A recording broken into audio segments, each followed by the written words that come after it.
দর্শক স্বাগত সবাইকে এনটিভির নিয়মিত আয়োজন আইএফআইসি ব্যাংক সংলাপ প্রতিদিনে আপনাদের সাথে আছি আমি হাসানুল শাওন। দর্শক, শ্রমিক বিক্ষোভের কারণে 2 সপ্তাহেরও বেশি সময় ধরে কিছু শিল্পাঞ্চলে চলছে অস্থিরতা, তবে এখন পরিস্থিতি কিছুটা নিয়ন্ত্রণের দিকে যাচ্ছে। অন্যদিকে দেশের সার্বিক আইন শৃঙ্খলা পরিস্থিতি নিয়েও উদ্বেগ আছে। সব মিলে বিনিয়োগ, কর্মসংস্থান, রপ্তানি সহ আর্থিক খাতের নানা চ্যালেঞ্জ নিয়ে আজ আমরা কথা বলবো। এই জন্য আমাদের সাথে স্টুডিওতে উপস্থিত আছেন দুজন অতিথি। আছেন Bangladesh Newton manufacturers and exporters association BKMEA এর সাবেক সভাপতি মোহাম্মদ ফজলুল হক। আরও আছেন সেন্টার ফর পলিসি ডায়ালগ সিপিডির গবেষণা পরিচালক ডক্টর খন্দকার গোলাম মোয়াজ্জেম। স্বাগত আপনাদের দুজনকেই স্টুডিওতে। ডক্টর খন্দকার গোলাম মোয়াজ্জেম, আপনার কাছেই শুরুতে আসতে যাচ্ছি যে আমরা যে সাম্প্রতিক সময়ে বেশ কিছুদিন ধরে 2 সপ্তাহেরও বেশি সময় ধরে এক ধরনের অস্থিরতা দেখছি কিছু শিল্পাঞ্চলে, মানে আপনাদের বিশ্লেষণ কি, মানে কেন হচ্ছে এমনটা? আসলে দেখুন, 3 ধরনের ঘটনা ঘটছে পাশাপাশি।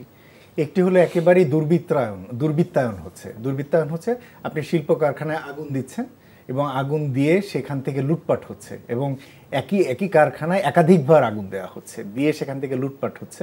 প্রথমত গাজী গ্রুপের অধীনস্থ কারখানা, পরে আমরা দেখলাম যে বসুন্ধরা গ্রুপের কারখানা, পরে বসুন্ধরা আরেকটি পাওয়ার প্ল্যান্টের জায়গাতে তারা অসন্তোষ প্রকাশ করেছে।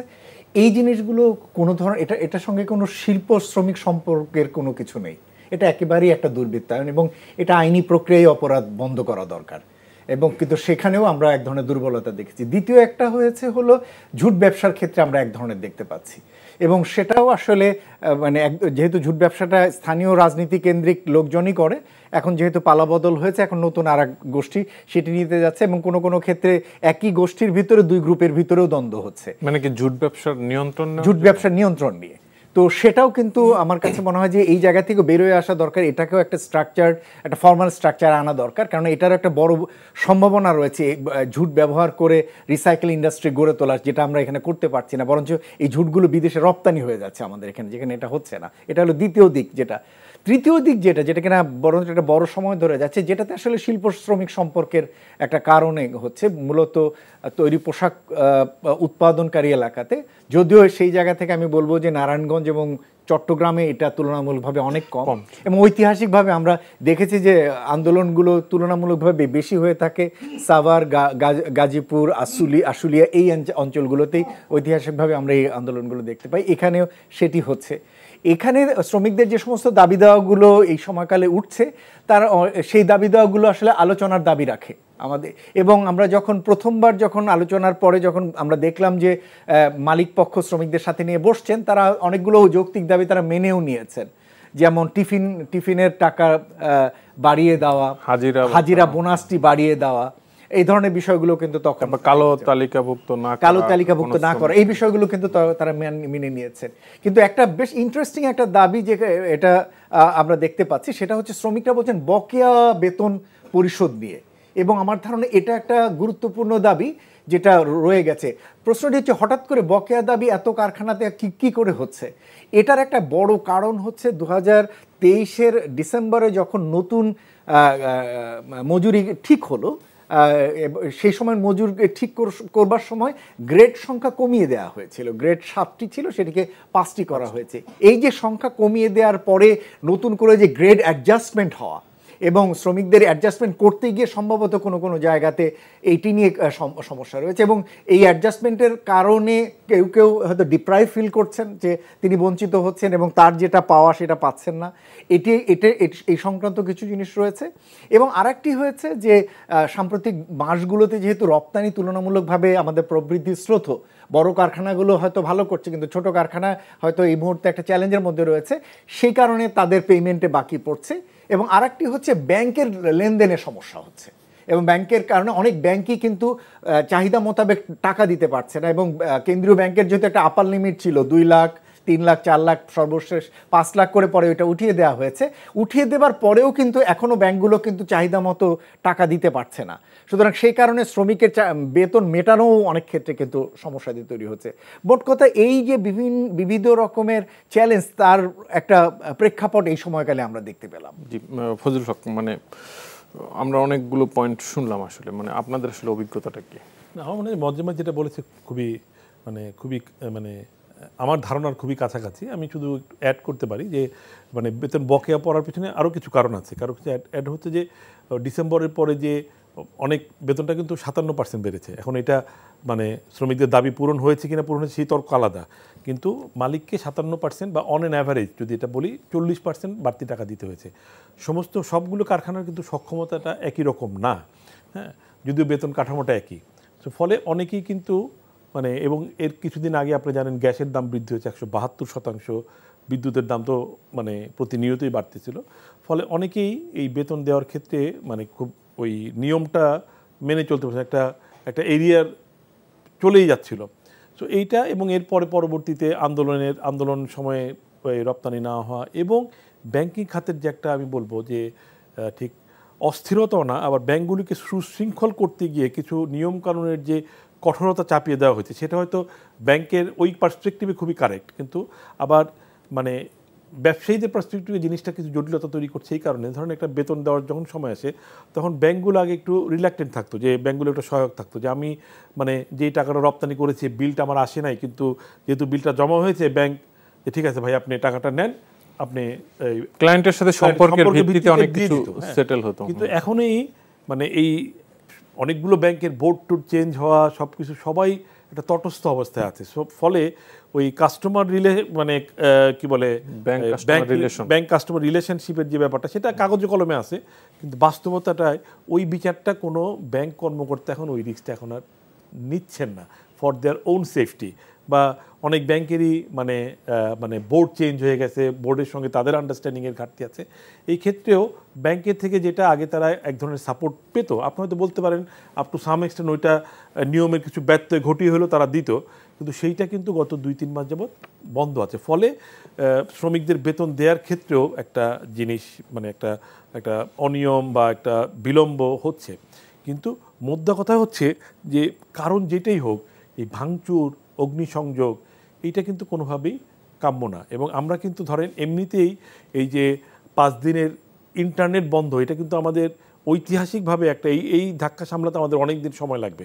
কারণ এইটা বাইরের জগতে আমি একটা মিটিং করার জন্য আমাকে ফিজিক্যালি দুবাই যেতে হয়েছিল। আমার মিটিংটা ছিল অনলাইনে 19 জুলাই, 18 তারিখ রাত্রে থেকে এইটা ইন্টারনেট বন্ধ হয়ে গেল। আমার নিজের অভিজ্ঞতা বলছি। এবং আমি যে 19 তারিখে মিটিংটা করতে পারবো না এই মেসেজটাও আমি তাকে দিতে পারিনি, বা সেও আমাকে মানে আমার কাছে এসে পৌঁছতে পারে নাই। ফলে হইল যখন মানে আমি তখন বিকল্প হিসেবে মানে আমি ফিজিক্যালি যাওয়ার ডিসিশন নিলাম এই কারফিউর ভিতরেই।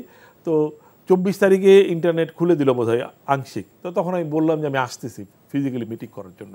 সো ফলে এই যে আমাদের ইমেজের একটা সংকট তখন তৈরি হয়েছে, এবং মানে আমরা অনেকদিন কারখানা বন্ধ রেখেছি, এবং এর পরে আমাদের কিন্তু এই ইমেজ সংকটটা কাটিয়ে ওঠার জন্য যত তাড়াতাড়ি পারি একটা ভালো মানে সিনারিও আমাদের বাইরের সামনে উপস্থিত করা উচিত ছিল। কিন্তু আমরা আনফর্চুনেটলি সেটা কিন্তু বিভিন্ন কারণে, শুধু এই গোলযোগ না, আইন শৃঙ্খলা পরিস্থিতি, অন্যরা অনেক ইস্যু আছে হয়তো আপনি আলোচনা করবেন, যেটা মজ্জেম ভাই শুরুতে বলেছে, এই সব মিলিয়ে কিন্তু আমাদের যে এই গার্মেন্টসের যে সংকটটা, এই সংকটটা কিন্তু আরও দীর্ঘায়িত হচ্ছে।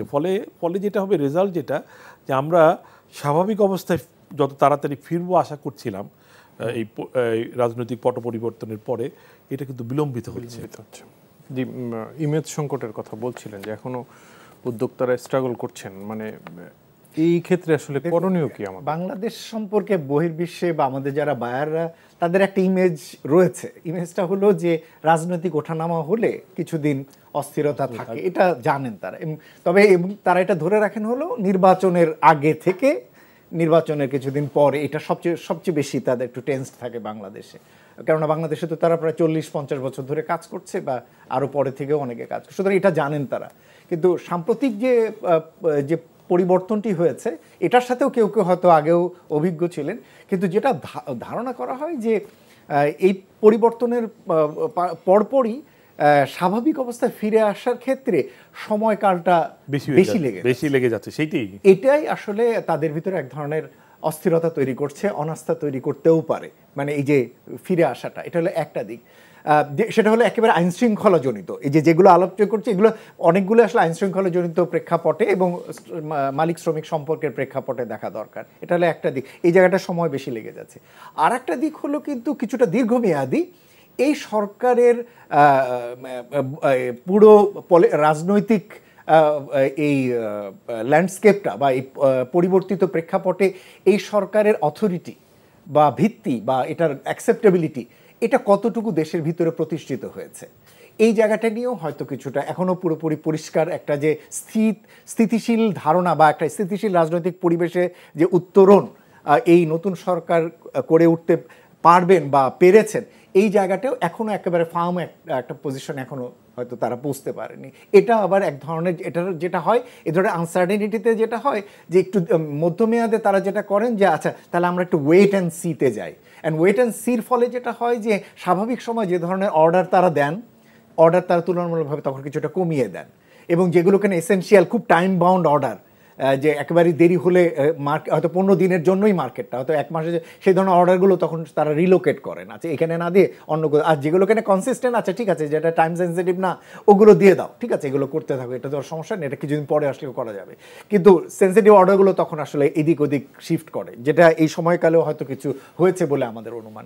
ফলে এই যে ইমেজ সংকটটি বলছেন পরিচিত তারা এই পরিস্থিতিটির সাথে, কিন্তু তারা এটিকে হয়তো চাইবেন না যে এটি একটা অনিশ্চিত একটা দীর্ঘ সময় ধরে এটা যায়, যেমন খুবই তারা দ্রুত চান যে আইন শৃঙ্খলা পরিস্থিতির উপর এই সরকারের একটা যাতে নিয়ন্ত্রণ আসে।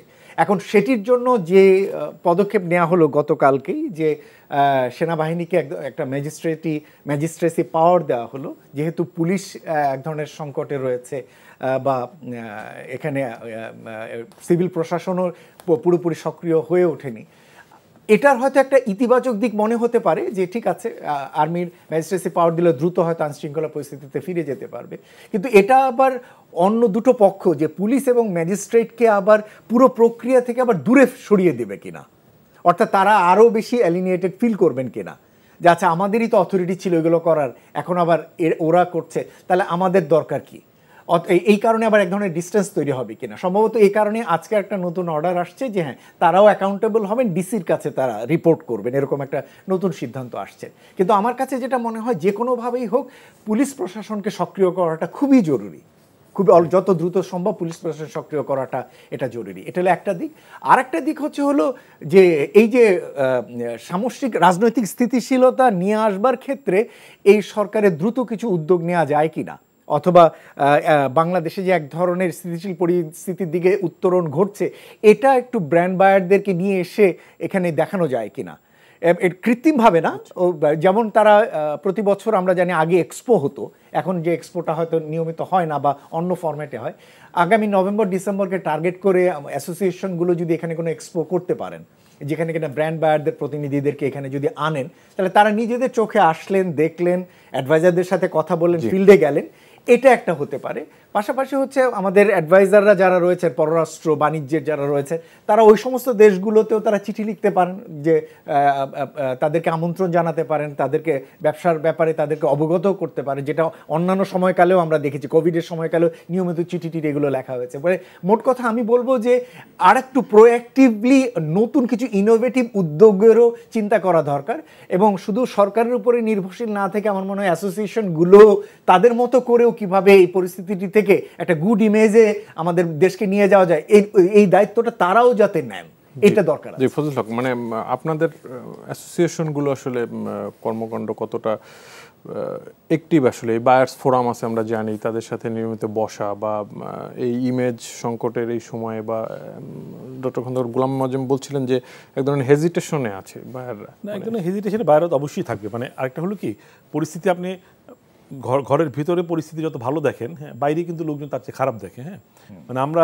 মানে আমি আমার এক পরিচিত লোক আফগানিস্তানে চাকরি করতেন ইউএনডিপির। হ্যাঁ তো আমি খুব আতঙ্কিত যে আপনি কাবুলে গেলেন চাকরি করতে। তো উনি আমাকে বললেন যে ভাই আপনারা বাইরে থেকে কাবুলকে যত ভয়ঙ্কর মনে করেন, আমরা ভিতরে থাকি তো আমাদের কাছে এরকম লাগে না। তার মানে হচ্ছে কি যে বাইরে যারা থাকে তাদের কাছে, তারা তো নিউজের উপর বেস করে তারা তাদের ভিতরে একটা পারসেপশন তৈরি হয়, সেটা একটু নেগেটিভই হয়। হ্যাঁ এবং আপনি যখন বাইরে থেকে দেখবেন, আপনি যদি চিটাগাং একটা মারামারির ঘটনা দেখেন, আপনার কাছে মনে হবে ভয়ঙ্কর একটা কিছু, ওই এলাকায় জিজ্ঞেস করলে না তেমন কিছু হয়নি, ব্যাপারটা এরকম অনেকটা। সো তাদের ধারণাটা একটু নেগেটিভ, এবং যেটা মজলিমে বলেছে খুব ভালো, যে খুবই যৌক্তিক কথা, যে এই পট পরিবর্তনের পরে সকলের ধারণা, বায়ারদেরও একটা ধারণা থাকে যে এরকম বাংলাদেশ সম্পর্কে তারা একেবারে অপরিচিত ব্যাপারটা তা না, কিন্তু ধারণার চাইতে পরিস্থিতি স্বাভাবিক হতে সময়টা বেশি লাগছে, কারণ এখনও স্বাভাবিক অবস্থায় আমরা দাবি করতে পারি না যে আমরা স্বাভাবিক অবস্থা আছি। এর সঙ্গে এই অস্থিরতাগুলি, লুটপাট, অগ্নিসংযোগ, নানান রকম মানে মাল্টি ডাইমেনশনাল একটা মানে এনার্কি আমরা দেখেছি। ফলে এইটা তাদেরকে একটু মানে তাদের সংখ্যাটাকে একটু আরও দীর্ঘায়িত করেছে। ডক্টর খন্দকার গোলাম মোয়াজ্জেম, আপনি একটা বিষয় মানে ফজলুল হক সাহেবের আগের কিছু কথা বাকি ছিল, আমি ওই যদি শেষ করি, আপনি 2 লাইন শেষ করি। সেটা হলো যে এই যে বায়ারদেরকে মোয়াজ্জেম যেটা বলছেন খুবই ইন্টারেস্টিং হলো যে আমরা কিছুদিন আগে মাননীয় প্রধান উপদেষ্টা প্রফেসর ইউনূসের সঙ্গে আমরা দেখা করতে গেছিলাম। হ্যাঁ, তো সেটা তখন উনি এটা আইডিয়াটা উনিও থ্রো করছেন যে এটা করলে কেমন হয় যে আমরা মানে বাইরের যারা ক্রেতা আছেন তাদেরকে নিয়ে আসি, আমরা সেটাকে সাপোর্ট করেছি। এবং আপনি যেটা বলছেন অ্যাসোসিয়েশনগুলো মানে আমার মনে হয় যে এখন মানে আমি মানে যতটুকু দেখি তারা আসলে এখন এই পরিস্থিতি মোকাবেলায় তাদেরকে বেশি সময় ব্যয় করতে হচ্ছে। কারণ সবার আগে কারখানাটা চালু রাখা, কারখানার নিরাপত্তা নিশ্চিত করা, কারখানার অস্তিত্বটা নিশ্চিত করা। কারণ যেইভাবে ভাঙচুর মানে বিশেষ করে মানে আপনার পলিটিক্স যাই থাকুক, কারখানা কিন্তু কোনো পলিটিক্যাল লিডারের সম্পত্তি না। At the end of the day it's a national property. হ্যাঁ, প্রত্যেকটা জিনিসই এটা ন্যাশনাল প্রপার্টি। ক্ষতি হলে কিন্তু at the end of the day এটা জাতির ক্ষতি হয়েছে। সো সেই দৃষ্টিকোণ থেকে মানে অ্যাসোসিয়েশনগুলো এখন প্রধান কাজ হচ্ছে যে মানে এই নিরাপত্তা নিশ্চিত করা, অস্তিত্ব নিশ্চিত করা। সো কিন্তু এইটা আমি মনে করি যেটা মোয়াজ্জেম ভাই বলেছে যে মানে ভিন্ন কিছু পরিস্থিতির নতুনত্ব বিচার করে এবং পরিস্থিতির মানে জটিলতাটা করে আমাদের আইডিয়াটাতেও কিছু নতুনত্ব আনতে হবে, যেটা দিয়ে আমরা আমাদের এই হারানো আস্থাটা ফিরে আনতে পারি। কারণ এই সময়টা যদি বেশি লেগে যায়, এটা হয়তো খুব সাময়িক, যেটা মোয়াজ্জেম ভাই বলেছেন, খুব ভালো বিশ্লেষণ করেছেন উনি। মানে হি বিকেম মানে মোর মানে stronger than me now days. হ্যাঁ, মানে উনি বেশি গবেষণা করেন।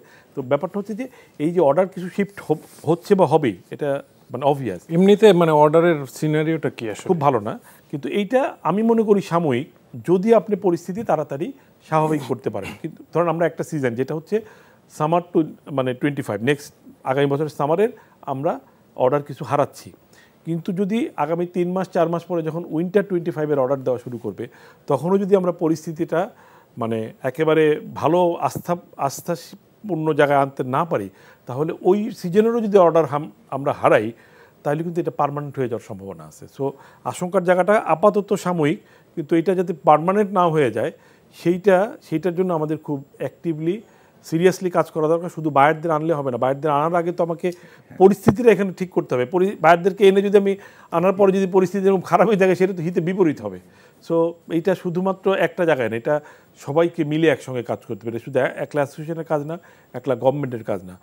এখানে মানে যারা থার্ড পার্টি আছেন, যারা সিপিডি বা অন্যান্য যারা থিঙ্ক ট্যাঙ্ক আছে, সবাই মিলিয়ে আমার মনে একটা কর্ম পরিকল্পনা করা দরকার। অনেক এজেন্ডা গভর্নমেন্টের কাছে, কিন্তু অর্থনীতি বাঁচানোটা আমার মনে হয় যে অর্থনীতি এবং আইন শৃঙ্খলা একেবারে যদি প্রধানতম এজেন্ডা বলেন, এই দুইটাই একজন সাধারণ নাগরিক হিসেবে আমার কাছে প্রধানতম এজেন্ডা এই দুইটা। হ্যাঁ, অর্থনীতি এবং আমি জাস্ট একটা সেন্টেন্স অ্যাড যদি করি ফজলুল হক ভাইয়ের সাথে, সেটা হলো হলি আর্টিজান হবার পরে বাংলাদেশ সম্পর্কে একটা বড় রকমের নেগেটিভ ইমেজ তৈরি হয়েছিল বহির্বিশ্বে।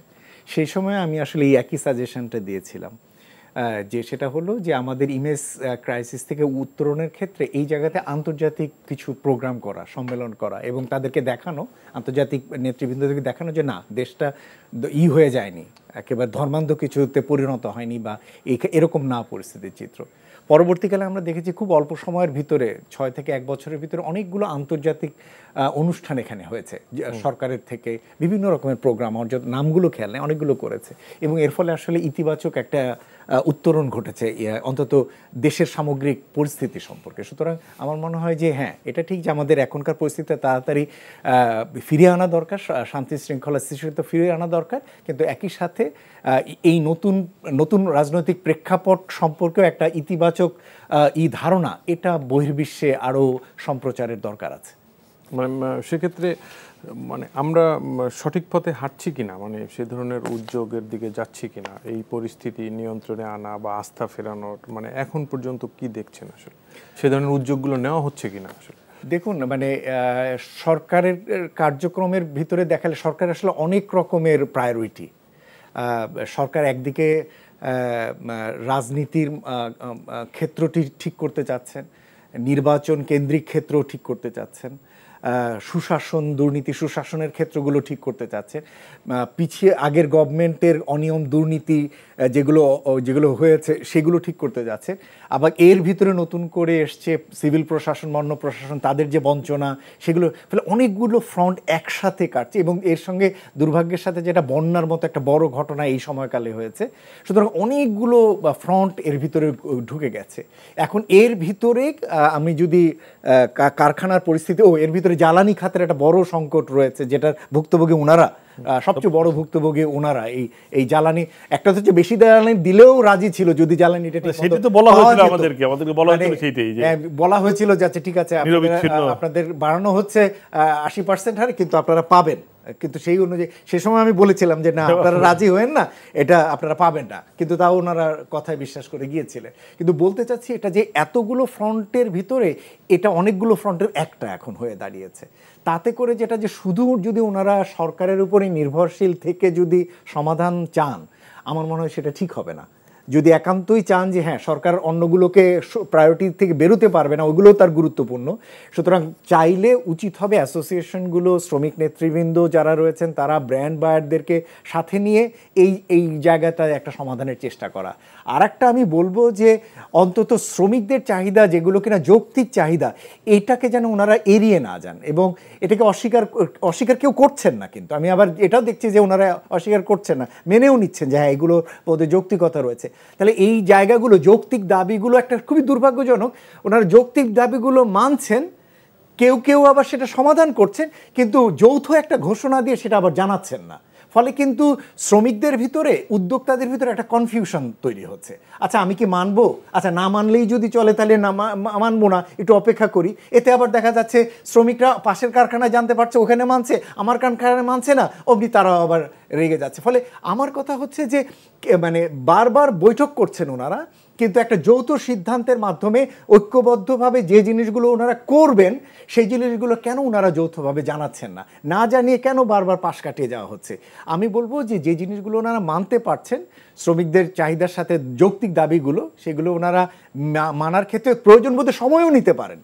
আমার তাতেও অসুবিধা নেই, ঠিক আছে এখন 200 টাকা করে আমি দিতে পারবো না, ফাইন, আমি এখন 100 টাকা তুমি তো মেনে নিচ্ছি, তোমাকে 3 মাস পর থেকে তোমাকে 200 টাকা করে দেওয়া হবে, সেটাও হতে পারে, অথবা ফেস করেও হতে পারে। কিন্তু ওনাদের উচিত হবে একটা যৌথ ঘোষণা দিয়ে যাওয়া, এটাকে যেন এড়িয়ে না যান। সেদিনও দেখলাম যে অ্যাডভাইজার থাকলেন, সমস্ত নেতৃবৃন্দ থাকলেন, আবার এখানে দেখলাম হুট করে দেখলাম যে আমরা সকলে মিলে সিদ্ধান্ত নিচ্ছি কার কারণটা খুলে যাবে, এটার ব্যাপারে যৌথ সিদ্ধান্ত বলতেছেন, কিন্তু কি মানা হলো এখানে আবার যৌথ সিদ্ধান্তের কোনো ঘোষণা নেই। আমি বললাম আমার কথা হচ্ছে খোলাও হবে যেমন, আবার একই সাথে শ্রমিকদের যৌক্তিক দাবিগুলো মানাটাও যাতে যৌথ সিদ্ধান্তের অংশ হয় এবং সেটা যাতে সকলকে জানানো হয় এবং মালিকরাদের মধ্যে যাতে মালিকরাও যাতে এটা মেনে নেন। অনেক মালিকের ভিতরে আছে দ্বিধা আছে যে হ্যাঁ তারা করতে চান না। আমি বলবো যে মালিকদের উচিত হবে তাদের নিজেদের ভিতরে আরও কিছু গ্রাউন্ড ওয়ার্ক করে নেওয়া, তারাও যাতে একটা ঐক্যমত্যে পৌঁছান। যেহেতু অ্যাসোসিয়েশনের রাজনীতিটা অনেক বেশি ভোটের রাজনীতিও রয়েছে এখানে একটা, সুতরাং তারা নিজেদের মধ্যে আগে গ্রাউন্ড ওয়ার্ক করে নিয়ে তারপরে অ্যাডভাইজারকে নিয়ে তারপরে শ্রমিক নেতৃবৃন্দকে নিয়ে বসলে একটা যৌথ ঘোষণা যদি দেন তাহলে আমার ধারণা আরও কিছুটা ভালো ফলাফল পাওয়া যাবে। ফজলুল হক, মানে এই শ্রমিক অধিকার প্রশ্নে আসলে আমরা সন্তোষজনক জায়গায় আছি কিনা, মানে আপনার মতামত? এটা খুবই একটা বড় প্রশ্ন। হ্যাঁ, এটা খুব 1-2 মিনিট উত্তর দেওয়ার ব্যাপার না।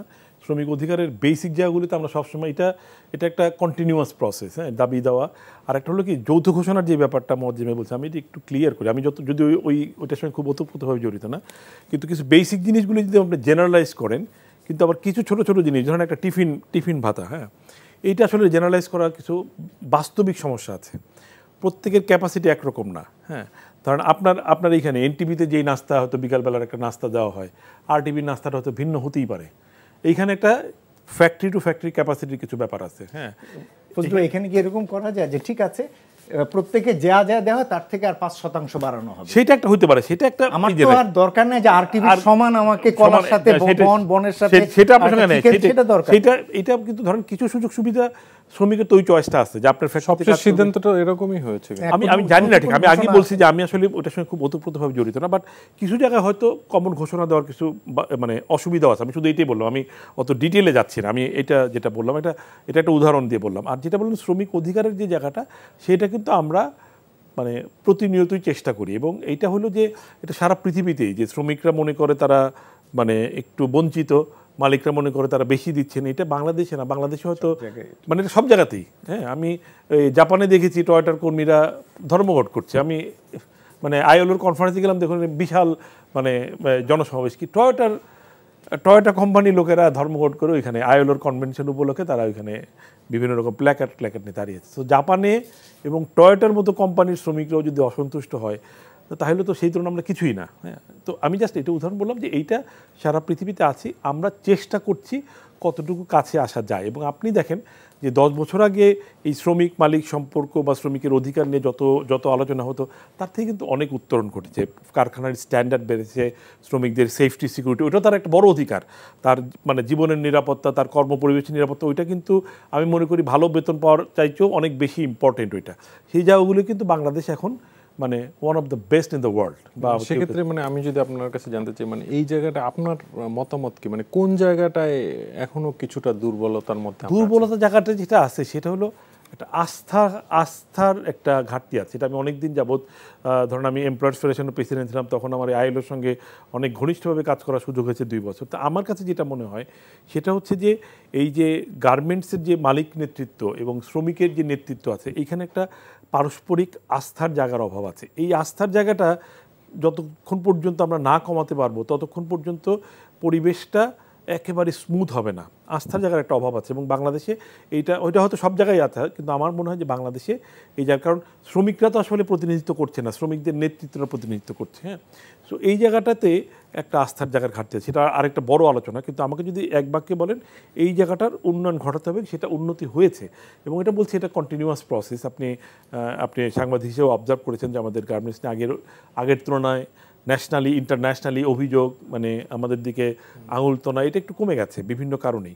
সো এইটা প্রসেস হচ্ছে এবং এর জন্য যেটা ভালো দরকার, এখন একটা বড় চ্যালেঞ্জ হয়ে গেছে কারখানাগুলো নিজেদেরই অস্তিত্বের একটা মানে সংকটে আছে অনেক কারখানাতেই। হ্যাঁ, সো এইরকম জায়গাতে এই জন্য চ্যালেঞ্জটা আর একটু বড় হয়ে গেছে। এখন আপনি কোনটা আগে অ্যাড্রেস করবেন, সাইমultaneously সব কিছু অ্যাড্রেস করবেন কি না। যেমন আমি বললাম এর সঙ্গে ব্যাংক খাতের যে এক ধরনের কি বলে যে এক ধরনের পুনর্গঠন প্রক্রিয়া চলছে, আমি যদি ভালো ভাষায় বলি, এই পুনর্গঠন প্রক্রিয়ার কারণেও কিন্তু ব্যাংক থেকে সাপোর্টটা একটু স্লথ হয়ে গেছে বা একটু মানে ধীরে হচ্ছে। এবং অনেকগুলো ব্যাংক, যে ব্যাংকগুলিতে অসাধু ব্যবসায়ীরা লুটপাট করে খেয়েছে, সেখানে তো কিছু সাধু ব্যবসায়ীও আছে, কিন্তু অসাধু ব্যবসায়ীদের লুটপাটের কারণে কিন্তু সাধু ব্যবসায়ীরা যেই নর্মাল সার্ভিস আগে পেত ব্যাংক থেকে, সেইটাও কিন্তু বিঘ্নিত হচ্ছে।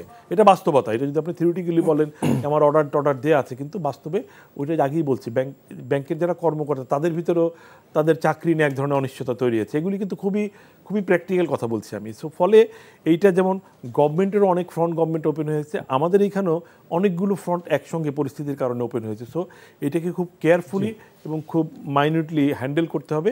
এবং আমি আবার ওইটা বলি শেষ করতে চাই, আমাদের কিন্তু খুব বেশি সময় নেওয়ার স্কোপ নাই, তাহলে কিন্তু আমরা আন্তর্জাতিক বাজারটা মানে আমি হারাতে চাই। আমি সবসময় পজিটিভ বলতে চাই, কিন্তু আন্তর্জাতিক ক্রেতারা তো আমার মুখের দিকে তাকিয়ে অর্ডার দিবে না, তার অর্ডারের নিশ্চয়তা তো সে চাইবে যে আমি অর্ডারটা প্লেস করলে তার সময় মতো আমি তাকে মানে good quality on time delivery দিতে পারবো। এটা যখন সে নিশ্চয়তা না পাবে, সে তো অন্য সোর্স খুঁজবেই। তো এই জায়গাটাও আমাদের মাথায় রাখতে হবে। জি, আসলে আমাদের হাতে সময় নেই।